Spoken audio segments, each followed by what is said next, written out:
Okay, my name is Mitch Bolo. I'm here for Indigenous Insights, Eagle Radio's weekly Anishinaabe radio program, and I am in Watersmeet, Michigan at the Northern Waters Casino Resort, and I am here with a few guests. I will let them introduce themselves. So the first prompt then is just introduce yourself and tell us a little bit about who you are, and then today is Orange Shirt Day. We're here discussing the issue of Native American boarding schools, so explain briefly your history with Native American boarding schools. My name's Linda Cobe. I'm a member of the Lackview Desert Reservation. I was 5 years old. I attended Holy Childhood Harbor Springs boarding school, 1964-65 school year, 1 year. My name's Bob Hazen. I'm a Lackview Desert member. I was taken away in boarding school when I was 5 years old, 1955. And I spent eight years in Harbor Springs and 2 years in Boysville, Michigan, down by Tecumseh. Hi, my name is Tom McGeshick, member of the Lackview Desert tribe, and I was in Harbor Springs for a couple of years, and I was only about 5-6 years old. Remember going over in the ferry, the very first time. It was really an experience. I thought I was going to a really nice place. It wasn't even nothing like it. And Bobby and I experienced a lot of things there. Oh. Okay, so what we're going to do here today is offer you prompts. I will offer a prompt, which is just like a question or something to lead you into the next part of the conversation, and I'll go counterclockwise. You say your statement, we'll move it on the same way as the introduction. So, Bobby and Linda, I've already asked you your stories in the interviews. What I want to talk about today is your thoughts on some of the other issues when it comes to Native American boarding schools. Like, first of all, do you believe that the American public education system covers the history of this continent thoroughly? Depending on your answer, just explain your answer. Yes, no, and then why. So Linda, we'll turn it to you first. No, not at all. I don't think it's covered nearly enough, and we know that, but every time we go out and speak, the audience tells us that they weren't aware of that period of our history. A lot of our own people, the younger generations, aren't aware of what their parents and grandparents went through. When we are taken away and put in the boarding schools, it is not mentioned in the history books, or a lot of people never acknowledge it unless they're forced to. Being on this remembrance walks brings more attention to the tragedy and the chaos that these boarding schools caused us as a tribe, as a people. Learning to live with one another is very hard, because being traumatized is one thing that will stick with you forever unless you acknowledge, yes, you are in pain and you can do something about it. No, I don't think things were told about the times that went on when there was this Harbor Springs was going on, and now it's being told that in the stories that we are telling you about, it will help the road to recovery, and it is helping me right now because I talk about it a little more than I used to, because it was hard for me to even talk about it, and that's Okay, thank you very much. I think the next prompt will be, I'm kind of curious because there's a lot of projects popping up. We have the Walking Together traveling exhibit. There's the state programs, the national programs. There's even some programs in Canada now that are trying to look into the issue of boarding schools. How do you feel that the efforts have been so far? Is there something that they're missing? Is there more that they have to do? What do you think that the goal should be? I mean, we're bringing awareness. What are our future goals with this?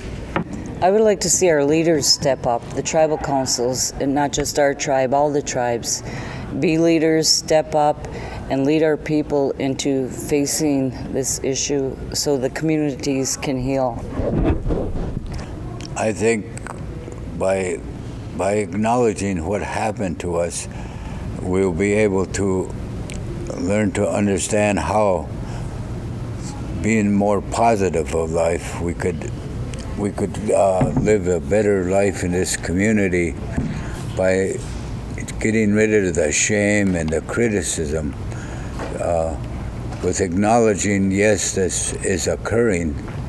We can change our behaviors to become a better person, a better community, and I just pray that people will start doing some soul searching and self-appraising, that yes, I do the things that I talk about, all the negative comments that are made, and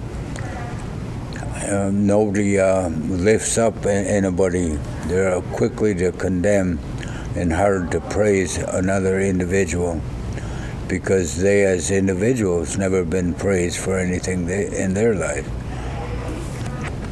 Yes, I like now that things are out in the open, and I'd like to have Monadu help me, and to have a better understanding through different tribes, and them to understand what was happening at this time in our life, to make us feel better about ourselves, and to make the people understand, and to make things better in our lives. Thank you. The boarding schools were designed to separate our people from the culture. So you've experienced that in those schools.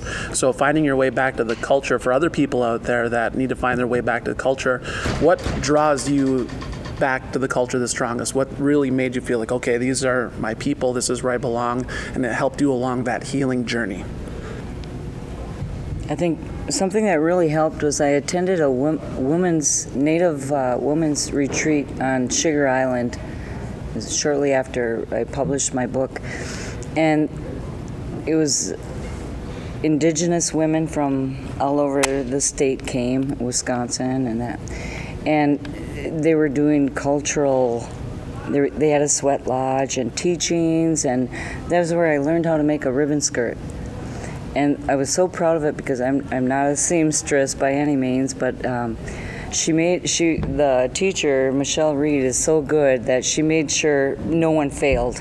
If you fell behind, she'd help you catch up, and just the pride I felt being with those women, those strong women, it gave me pride, and it made me want to learn more. With prayer, with every morning I pray, and I do meditations, and I always pray that today I'll be a better person than I was yesterday, and that seems to help me. What helped me the most was being in a psychiatric ward in Tomah, Wisconsin. I went there for 2.5 months, and I learned what was behind all my crazy behavior, and my self-centeredness, and this rage and this hatred I had that I carried, and I was so willing to put forth all the time. And doing some self-searching, I found out that being in the orphanages was very traumatizing to me, and it ripped my spirit. It tore my spirit that they wanted us to believe in a God that was so cruel and mean, and they didn't want us to believe in our old ways. And by being in there with so long, it stripped me of who I was, and it confused me, mind, body, and spirit, that I could not adjust well in this life. And it wasn't until I got into the VA. I thank my God for that, the Great Spirit, that He restored me as a complete individual into believing in something besides myself. Yes, I think when I came back from Harbor Springs, and then it was like they were trying to take my culture away. I came back, and me and my father, we got back together, and it really brought me back to the Indian ways, and it really helped me. And we caught up on a lot of things that needed to be taken care of then. And even when I went to high school, I thought about it, and things started to come back because I wanted to be the best of everything, and it really helped me to deal with that. And that's how I felt. I wanted to be number one in everything because of that. Which Okay, so as a radio personality, as a videographer for the exhibit, I'm an interviewer, so I'm always trying to come up with questions and try to, uncover a lot of things. Actually, when it comes to this topic, I don't want to ask all the questions. You guys are my elders, and I don't want to directly ask you about that. So what I'd like to do is put myself in a position so you can tell me about it, kind of like what elders do. They tell stories to the younger generation. So for this prompt, all I'm asking, is there anything else that you'd like to say that we haven't asked about, that you haven't been able to talk about or uncover in these projects with the specific prompts, and every time you're in a microphone, is there something you've been waiting to say that you haven't been able to say yet? I'm working on my next book, and the more research I find about the doctrine of because I was searching for how did these boarding schools all come about in the treatment of our people. And when I came across what I learned about the doctrine of discovery, I was really shocked that the Vatican, the Catholic Church was behind that for all of their hypocrisy about love and everything, how you treat people, that they would do this and treat in their greed for the land grab, that they would just totally annihilate an entire race, and that does not get discussed. We're just now talking about boarding school, but the origins of all the racism and abusive behavior stems from that doctrine of discovery, and I wish more attention would be focused on it. What I learned through life was that I gotta give more of myself, my love and my good feelings to people, so they can reciprocate and understand that instead of shaking your fist at people, put your hand out in friendship, so we can build something that is worthwhile living. And with understanding of who you are, you can walk a better life. You can walk the road well and treat everybody with respect and love, and it'll return to you. And that is what I try to teach people now is be respectful and love people. Love yourself so you can share it with your spouse, your children. But first, you can't give people something that you don't have yourself. Good.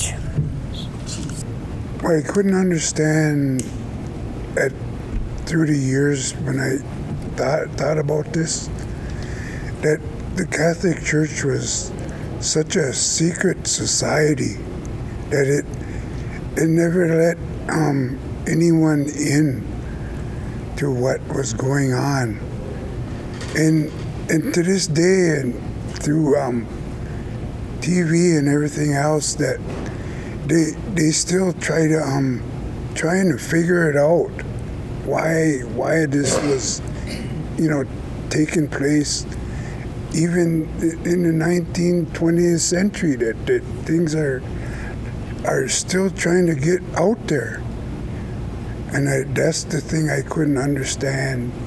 And when I was voted on to be on the council for the first time, that was one of my goals, was to help people and to make their lives better so that everything will be okay for them and my kids, my grandkids. At this time now that I think I'm almost in full circle, it's really helped me a lot. Be good.